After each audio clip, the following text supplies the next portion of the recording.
Mohon izin berdiri. Masih kuat, masih muda soalnya. Assalamualaikum warahmatullahi wabarakatuh.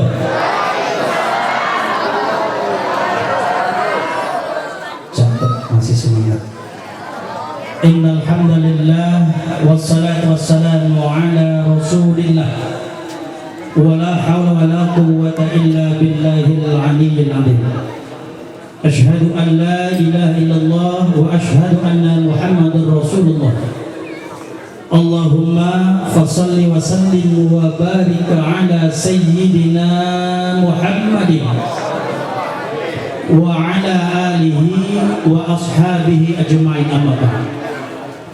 Qala Allah Ta'ala fi kitabihil karim, a'udzu billahi minasyaitonir rajim, bismillahirrahmanirrahim. Laqad kana lakum fi rasulillahi uswatun hasanah. Shadaqallahul azim.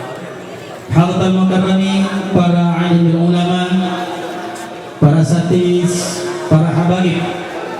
Alhamdulillah malam hari ini di samping kita bertebar berkah, bertebar juga keberkahan karena dihadiri oleh guru-guru kita, oleh para habiban, oleh para orang tua kita, para tokoh masyarakat dan para pejabat. Yang terhormat Ibu Lurah Kelurahan Tanah Sereal beserta jajaran, Bapak Bimas Babinsa, teman-teman dari Nahdlatul Ulama dan Bansor, GP Ansor, juga tak lupa Khunal Kiram Bapak Hedi Cucum Sumardi. Alhamdulillah beliau sudah hadir, insya Allah juga nanti akan naik ke panggung. Juga kepada seluruh jamaah, ibu-ibu, bapak-bapak, adik-adik yang sangat kami cintai. Alhamdulillah malam hari ini ibu-ibu sudah hadir. Semenjak Banda Isa tadi sudah duduk rapi, ya, dengan ikhlas dia meninggalkan malam ini sinetron kesayangannya, Ikatan Cinta. Buat ibu-ibu yang hari ini berseragam putih hijau, wah udah disiapin seragam putih-putih hijau. Tadi ada yang mendadak beli di Tanah Abang, ada yang mendadak minta ditalangin. Talangin dulu ya, nanti kalau habis Jumatik cair gua ganti. Ya, ibu-ibu ketahuan kartunya. Alhamdulillah pada malam hari ini berkat izin Allah Subhanahu wa Ta'ala, kita semua dapat bersama-sama meringankan langkah dan meluangkan waktu untuk dapat hadir bersama-sama dalam rangka memperingati kelahiran Nabi kita Muhammad Sallallahu Alaihi Wasallam. Salawat iringan salam senantiasa tercurah limpah kepada seorang pemimpin umat manusia yang namanya setiap saat disebut oleh puluhan, ratusan, ribuan, jutaan, bahkan tak kurang 1,6 miliar umat manusia di seluruh antero jagat raya ini setiap hari selalu menyebut-nyebut, menyanjung-nyanjung nama beliau lewat senandung zikir dan sholat yang tidak berhenti. Siapakah beliau? Tak lain dan tak bukan, beliau adalah Nabi besar kita Muhammad Sallallahu Alaihi Wasallam. Seorang manusia yang akhlaknya agung, seorang manusia yang akhlaknya identik dengan Al-Quran, seorang manusia yang tutur katanya lemah lembut, sejuk, enak, adem didengar, seorang manusia yang track record perjuangannya diakui dunia internasional, seorang manusia yang tingkah lakunya, ucapannya, pola pikirnya, gerakannya, strategi perjuangannya banyak dijadikan panutan umat di seluruh dunia ini. Cukup sampai di situ? Tidak. Ketika saat-saat menjelang Nabi Muhammad akan dilahirkan, terjadi peristiwa-peristiwa aneh di dunia ini. Sebelum beliau lahir, dunia sudah menyambut dengan keanehan-keanehan dan keajaiban yang luar biasa. Salah satunya di negeri Romawi ada 14 tiang pilar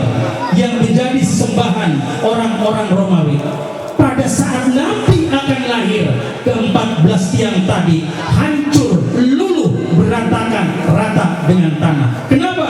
Karena yang akan lahir bukan manusia biasa, tapi manusia luar biasa. Tidak sekedar itu, ketika tentara Abraha mencoba dengan bala tentaranya, dengan pasukan logistik yang begitu lengkap, dengan membawa pasukan gajah, dengan membawa senjata lengkap, ingin coba-coba menghancurkan Ka'bah, apa yang terjadi? Begitu sampai mereka hidupkan, langit menjadi hitam kelam.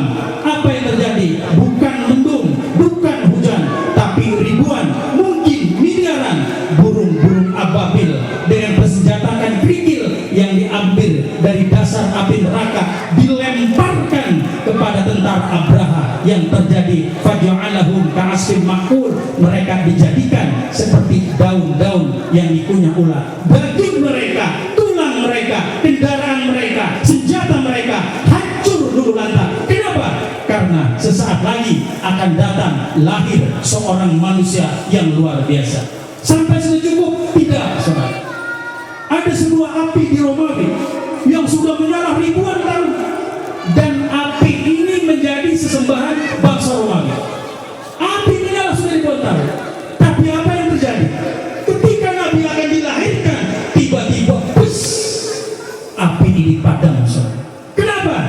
Akan lahir seorang manusia yang luar biasa. Tidak sampai itu, di Romawi ada sebuah danau, namanya Danau Sawat. Danau yang tidak pernah mengering, airnya melimpah ruah. Tapi apa yang terjadi? Danau tiba-tiba surut dan mengering. Kenapa? Karena akan lahir seorang manusia yang agung, seorang manusia yang luar biasa. Paham sampai sini, Bu? Hebat nggak Nabi kita? Super nggak? Luar biasa nggak? Cinta nggak sama Nabi? Alhamdulillah. Sampai situ cukup belum? Beliau disematkan berbagai gelar oleh Allah. Beliau dapat gelar Al-Amin, orang yang bisa dipercaya, jujur, karena semenjak kecil nggak pernah berdusta, semenjak kecil nggak pernah berbohong. Dari semenjak akan dilahirkan, sampai anak-anak, sampai remaja, sampai dewasa, sampai menikah, sampai berjuang, sampai wafat, Nabi tidak pernah satu kata pun dari mulutnya keluar kata-kata dosa. Kalau kita nggak kayak itu Pak Haji Rais, ya, apalagi ibu selebel, ibu nggak bisa dipercaya kan? Nggak boleh lihat dompet nganggur, main bat aja, bukan di sini, bat lain, sini nggak, tidak. Cukup sampai tidak. Bahkan Nabi dibilang khotamul nubuwah, Nabi akhir zaman, Nabi penutup, la nabiyya ba'di, kata Rasul, nggak akan ada Nabi selanjutnya. Kalau di tanah Israel ada orang coba-coba ngaku sebagai Nabi, wajib gebukin, gantung tuh di atas tiang kantor RW 03, gantung aja, karena tidak lagi Nabi setelah Rasulullah.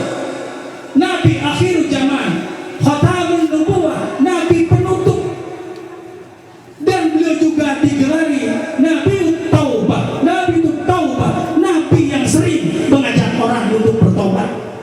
Nabi itu rahmat, Nabi yang penuh dengan kasih sayang. Dan beliau salah satu Nabi yang masuk dalam kategori ulul azmi, Nabi yang tabah luar biasa. Perjuangan Nabi itu berat ketika Islam disebarkan. Kenapa? Karena Nabi diturunkan di tengah-tengah bangsa Arab, bangsa yang secara kultural, bangsa yang secara apa?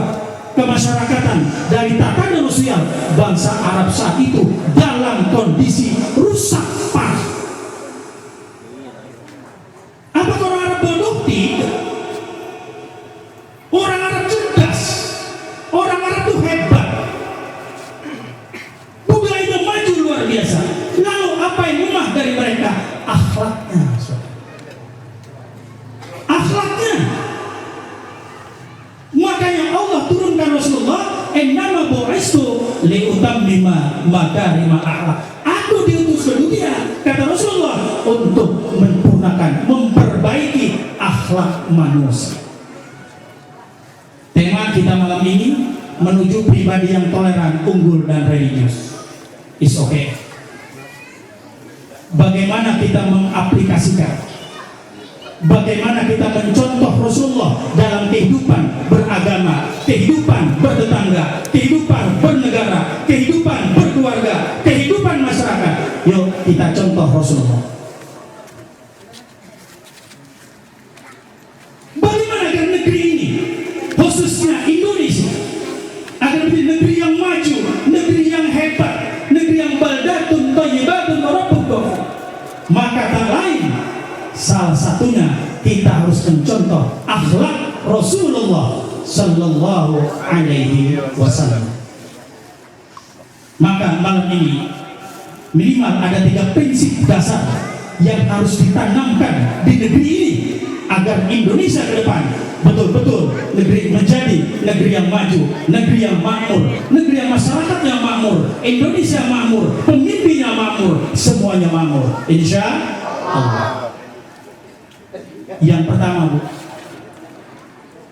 tanamkan pada diri kita, tanamkan pada generasi muda, tanamkan pada anak-anak didik kita, tanamkan pada keluarga kita. Yang pertama, nilai-nilai spiritual agama.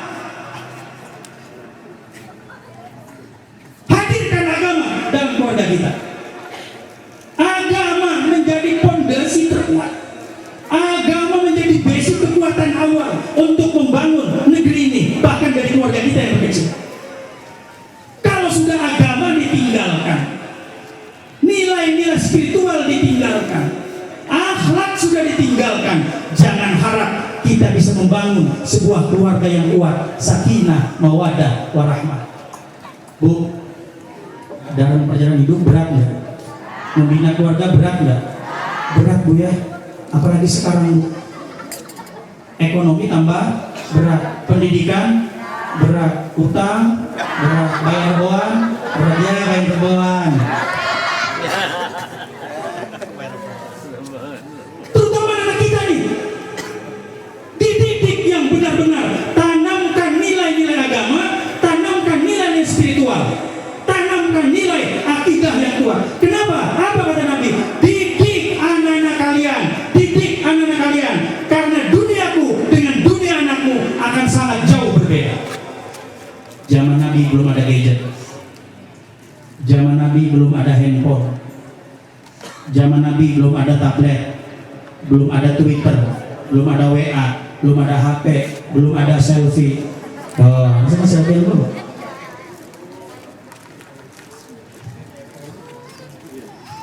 Syukur deh. Alhamdulillah. Hati-hati jangan.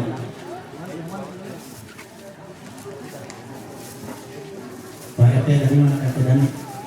Oh iya. Ini tamu kita Habibah insyaallah hadir. Mudah-mudahan karya beliau membawa berkah buat kita semua. Amin. Amin. Ya, lanjutkan Bu ya. Saya sebentar di sini satu jam gantian soalnya sambil nunggu Habibah nanti. Kenapa yang pertama ditanamkan nilai-nilai akidah? Kenapa nilai agama? Kenapa nilai spiritual? Ini penting Bapak Ibu. Karena perjuangan para pahlawan dahulu itu memposisikan nilai agama, nilai spiritual, akhlak menjadi posisi nomor 1. Kenapa para pejuang kita dulu hebat? Kenapa berani berperang di medan laga? Salah satunya ketika mereka berperang ada teriakan Allahu Akbar. Ketika Allahu Akbar menggema dalam dada, menusuk dalam dada, maka seketika itu juga tidak ada yang lebih hebat, tidak yang lebih kuat, tidak yang lebih ditakuti kecuali Allah. Musuh semuanya kecil. Kenapa? Karena keimanan sudah tertanam dalam dada. Maka anak-anak kita semenjak dini tanamkan nilai-nilai religius, nilai-nilai keagamaan. Ya, kemarin kan PJJ 2 tahun ya Bu. Saya guru Bu. Saya jadi guru belum lama, baru 39 tahun. Gak usah ketawa, gak usah ketawa. Senang dan orang menderita, senang. PJJ 2 tahun Bu. Ya Allah ya Rob. Begitu anak-anak masuk itu berubah karakternya. Anak-anak enakan PJJ, enakan sekolah. PJJ Pak Guru, dah. Udah keranjingan HP, kurang ajar banget. Lah gue ngajar siapa di sekolahan? Ngajar bantu bapak tulis. Ini efek teknologi nih Bu. Ketika 2 tahun PJJ, yang pusing gak hanya guru, ibu juga pusing sama. Pusing mikirin kuota, pusing mikirin handphone, mikirin sidang. Anak-anak ini dicakar, ditabok. Baru ngajar anak 2 aja udah marah-marah. Pinggul, turun, pak. Tuh anak-anak jadi korban. Tuh ketawa anaknya tuh. Betul nggak ada begitu deh? Wow, betul kan? Betul. 3 tambah 3 berapa? 13. Oh. 3 tambah 3, 13. Ibu ngajar 2 aja udah kotokan. Nah saya ngajar 816 siswa.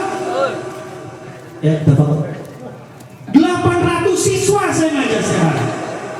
Di Al-Masun 600 siswa, 1.400 siswa. Di pondok pesantren 600 siswa, 1.800 siswa per minggu saya ngajar keliling. Apa mabok tuh kepala? Ibu ngajar 2 anak bonyok. Mana dia kasih tahu bapaknya ada namanya mana ajar. Mengajar kejem banget. Hahaha. Jangan dikira mendidik itu enak Pak, Bu. Susah loh mendidik anak itu. Tapi anak sekarang, ibu sangat pintar anak. IT yang canggihan anak. Dede tolong deh, itu udah masukin kode. Ya juga bisa ya. Pintaran anaknya, bego. Pintaran anak sama ibu. Nah makanya hati-hati juga teknologi ini. 2 tahun saya PJJ, alhamdulillah tuh. Banyak peristiwa yang luar biasa. Sampai-sampai satu sekolah, ini peristiwa nih, ini hati-hati buat ibu nih, terutama pergaulan anak-anak. Saya nggak sebut sekolahnya di mana ya, nggak sebut. Ada anak kelas 7. Waktu kelas 7 luar biasa, ada pintu Pak. Kelas 8 PJJ. Mana kelas 9 masih PJJ. Ternyata dia jarang masuk di sekolah. Karena jarang masuk di sekolah, saya tanya, saya temui akhirnya orang tuanya, saya panggil ketua OSIS, saya panggil pimpinan OSIS, saya ajak ngobrol, karena saya wali kelasnya. Ini anak jadi pendiam, tadi sudah pintar di sekolah. Saya tanya, kenapa kamu sekarang jadi pendiam? Biasanya kalau dia anak yang ceria, itu nggak jawab Pak. Dia jawab dengan lelehan air mata. Saya tegang. Pengen tahu aja kepo. Ntar dulu sabar. Kenapa Pak? Ntar dengerin dulu. Lah gua ngomong belum lama, ntar dulu sabar. Nafsunya. Bener dengerin dulu. Sabar. Kenapa kamu nak? Enggak Pak. Oh kamu nangis? Iya sedih. Kenapa sedih? Enggak Pak. Kita desak terus perai saja. Kita desak terus Bapak sadar. Apa yang terjadi? Maaf. Ternyata anak kita ini eksiden. Halim apa? Halim. Ya. Hamil Bu 3 bulan. Na'udzubillah ini. Saya desak kenapa nak sampai terjadi? Pak. Pulang sekolah, saya berdua sama pacar. Dia punya pacar ya? Enggak Pak, enggak punya pacar. Kan dulu waktu di sekolahan kan ketemu tuh di pintu gerbang. Nah terus lirik-lirik. Saya dibalas senyum dia. Udah gitu di nomor HP ya. Besoknya jadian, asik. 3 bulan putus, mampus. Balik lagi yang tadi. Tadi Rais, maaf. Biasa ceramah di panggilan sekolah begini kayaknya. Sekolah ceramah di sekolah di SMA. Ditanya kenapa kamu? Pak, rumah saya kosong. Pulang sekolah? Nggak langsung ke rumah Pak, ke jalan. Terus? Pulang ke rumah. Sama siapa? Sama pacar saya. Di rumah ngapain? Bapak kepo. Ya saya nanya. Pak, di rumah berdua Pak. Terus saya dipegang-pegang Pak. Terus Bapak terus ke tukang parkir. Nanya, saya nanya. Terus gimana? Terus. Apa nih kamu? Rambut saya dibelai Pak. Kamu diam aja. Kan enak Pak. Ya, kurang ajar. Ini pengawasan orang tua yang longgar. Akibat apa? Akibat pendidikan akhlak yang kurang. Bentengi akhlak kita dengan anak-anak kita dengan akhlakul karim. Itu yang pertama. Yang kedua, agar negeri kita ini negeri yang hebat, makmur. Yang kedua, tanamkan nilai-nilai ukhuwah dan persatuan di antara umat Islam.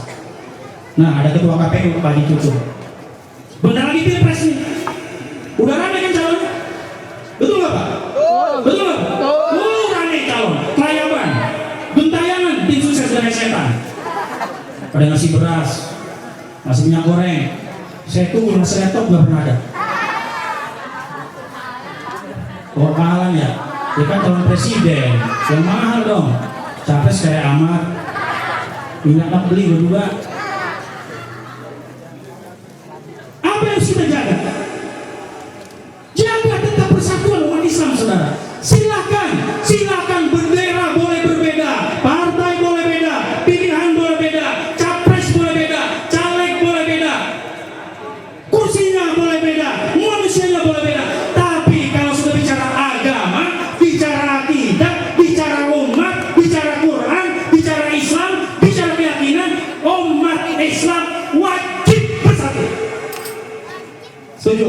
Jangan pecah, kita wajib bersatu. Nggak apa-apa berbeda, silakan.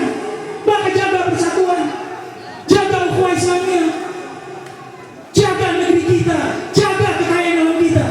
Indonesia ini kaya apa ya Allah ya Rabb? 17.000 pulau membentang dari Sabang sampai Merauke, dari Sabang sampai Merauke, dari Tanah Abang sampai Pasar Angke. Rumah saya tuh.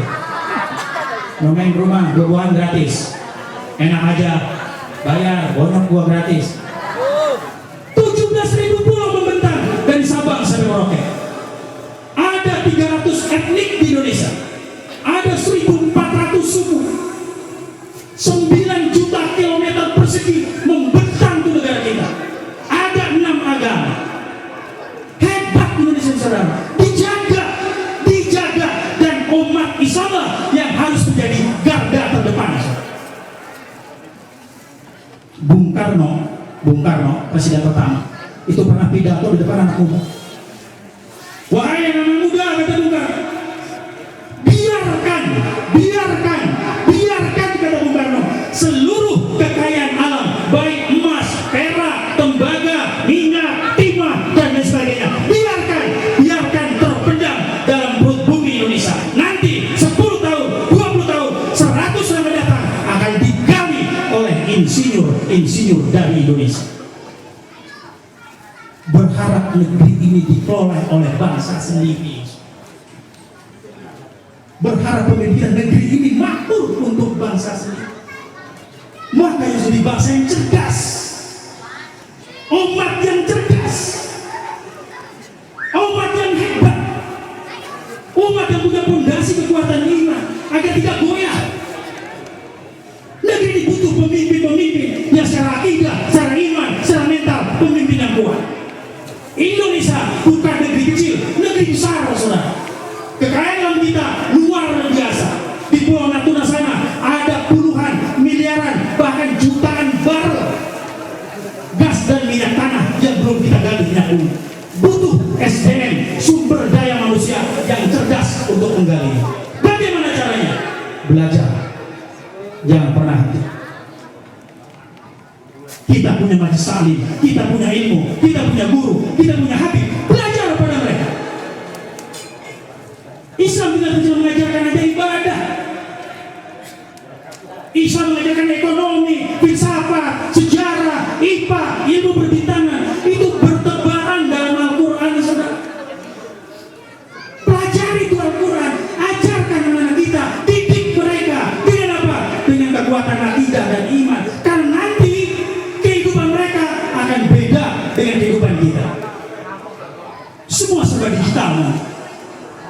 Sekarang Bapak kalau naik kereta, betul nggak? Pakai tag. Naik mobil, pakai tag. Mungkin nanti ke warteg, pakai tag. Cuk. Tanggal 5, perkedel 2, waktu bayar 1, kita pakai tag. Keren nggak ke warteg pakai tag doang? Oh, keren tuh. Bisa jadi nanti orang harus berbawa uang, tapi memang daerah digital. Makanya persiapkan iman anak-anak kita, persiapkan akidah anak-anak kita. Dah 2, yang ketiga. Yang ketiga, tanamkan nilai-nilai nasionalisme kebangsaan. Indonesia ini tidak hanya dihuni orang umat Islam, tapi ada agama lain, ada keyakinan lain, ada etnis lain di luar Islam. Dan nilai keindonesiaan sudah dibuktikan secara sejarah oleh Hadratus Syekh Mbah Hashim Asy'ari, Ketua Nahdlatul Ulama pendiri. Ketika Bung Karno bingung, di negara kita ideologinya apa nih? Pancasila. Maka berbuklah mereka pasca kemerdekaan untuk membuat ideologi negara kita, muncullah Pancasila. Berbuklah, ada ketuhanan Maha Esa, manusia ada lagi ketuhanan, ada yang pertama kemanusiaan, ketuhanan terakhir, semua ayo nggak putus. Dibentuklah panitia 9, terbentuklah Pancasila.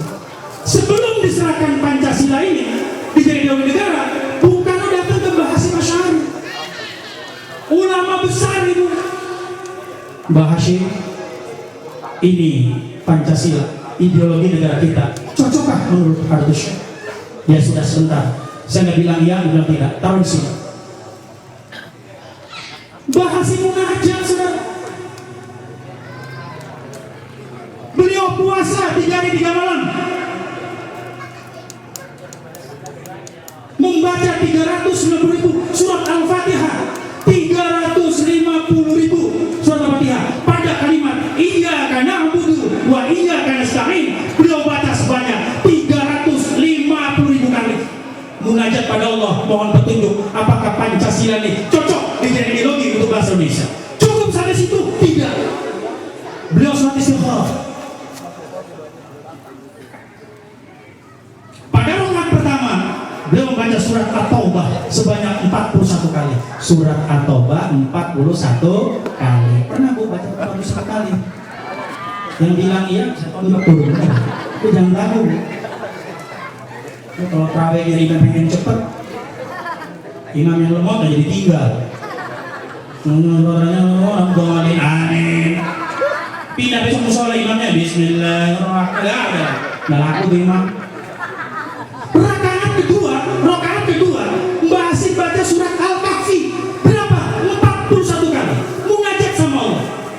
Dan di akhir rakaat kedua surat istikharah, Mbah Hashim membaca surat Al-Kahfi ayat terakhir sebanyak 11 kali. Mohon pada Allah, munajat sama Allah, minta petunjuk Allah, apakah Pancasila ini cocok sebagai ideologi negara kita. Mbah Hashim dapat petunjuk dari Allah, cocok. Nggak gampang, saudara. Jadi Republik Indonesia ini didirikan dengan andil besar para ulama, para sate, para habaib, para pejuang Islam. Mereka punya andil dan kontribusi besar terhadap negeri ini. Jangan dengar main-main. Jaga negeri ini, saudara. Mbah Hashim itu nasionalis, NU itu nasionalis. Mbah Hashim juga bilang Darul Islam, tidak, tapi Darussalam, negeri yang sama, bukan negeri Islam. Karena Pancasila, sila-silanya sudah cocok dengan nilai-nilai keislaman. Walaupun sila pertama dibuang sekian kata. Ketuhanan yang Maha Esa dengan menjalankan syariat Islam bagi pemeluk-pemeluknya. Begitu mau disahkan, bagian timur keberatan, kami keberatan yang non-muslim. Ada kata-kata syariat Islam, it's okay, berembuk kembali para pejuang, berembuk kembali para ulama, dibuang 7/5, jadilah ketuhanan yang Maha Esa. Jadi secara historis, secara sejarah tidak berlebihan kalau Pancasila adalah hadiah terbesar dari umat Islam untuk negara kesatuan Republik Indonesia. Jaga negeri ini, jaga ukhuwah Islamiyah, jaga ukhuwah Basariyah, ukhuwah watani, jaga persatuan sama Islam, sama non Islam, bahkan watani dari Sabang sampai kita jaga. Inilah nilai-nilai akhlak yang harus kita tebarkan di tengah-tengah masyarakat, dari mulai keluarga kita, anak-anak kita, tebarkan ke masyarakat dalam skup yang lebih luas. Bagaimana Indonesia ini menjadi negeri yang berakhlakul karimah, pemimpinnya berakhlak, pejabatnya berakhlak, institusi pendidikan berakhlak, presidennya berakhlak, gubernurnya berakhlak, sampai tingkat RW semua berakhlak. Rumah RW 3 karena saya ada berapa RW ya? Berapa RW? 15 RW ya? 15 RW ngabisin oven 158 RT 15 RW. Berapa M oven? Tapi alhamdulillah ya, RW kita sudah berkolaborasi dengan anak-anak muda, dengan masyarakat, dengan tokoh agama, dengan Habibana, semuanya. Inilah salah satu bentuk yuk kita. Yang terakhir saudara, yang keempat, tasyammuh, ciptakan saling toleransi.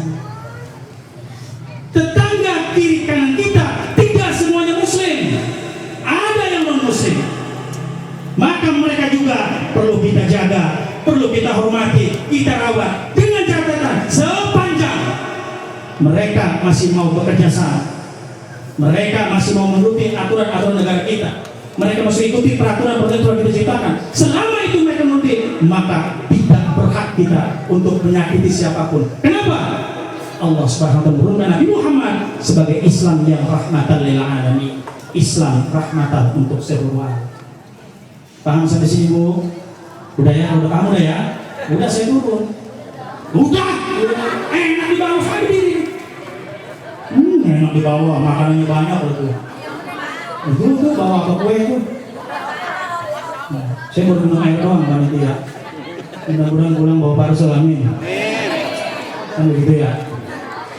Baik Bapak Ibu sekalian, ini saja mungkin bisa saya sampaikan. Ya, bukan ceramah, bukan ceramah.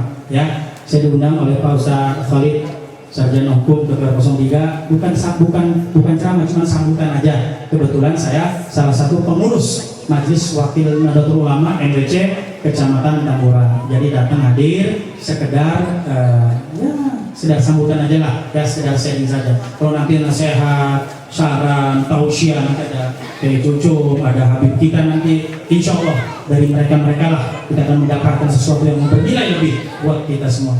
Bapak Ibu sekalian, demikian apa yang saya sampaikan. Yang pertama, mari kita didik anak-anak kita dengan nilai-nilai agama. Yang kedua, mari kita ciptakan rasa persatuan dan persaudaraan kita. Yang ketiga, tumbuhkan rasa nasionalisme kita terhadap anak-anak kita. Kenapa demikian? Karena ini penting untuk hidup berbangsa, bernegara, dan beragama. Ya, Indonesia ini saya katakan negeri yang sangat luas, negeri yang sangat kaya, kekayaan alamnya luar biasa, banyak diincar oleh orang luar negeri karena kita belum bisa mengelola SDM kita, sumber daya manusia kita masih lemah, sedangkan SDA sumber daya alamnya melimpah ruah, tapi kita nggak bisa mengelola. Bagaimana caranya? Ya kita harus banyak belajar, harus banyak berimprovisasi, harus banyak bereksperimen, gali lagi di Al-Quran. Al-Quran itu tidak sekedar membacakan ibadah. Di Quran itu ada kata al-ilmu sebanyak 716 kali. Allah katakan al-ilmu, al-ilmu, ilmu 716 kali. Berarti Islam mendorong kita agar menjadi umat yang cerdas. Bahkan surat pertama turun, Iqra bismi rabbikal ladzi khalaq, baca dengan menyebut nama Tuhan yang menciptakan. Khalaqal insana min 'alaq, yang menciptakan manusia dari segumpal darah dan seterusnya. Inilah ayat yang menunjukkan gerbang dibukanya ilmu pengetahuan. Inilah ayat yang membuka cakrawala kita berpikir agar umat Islam menjadi umat yang cerdas, umat yang hebat, umat yang kuat, umat yang bersatu. Demikian apa yang saya sampaikan. Kurang lebihnya mohon maaf. Billahi taufiq wal hidayah. Wal 'afwu minkum. Wassalamualaikum warahmatullahi wabarakatuh.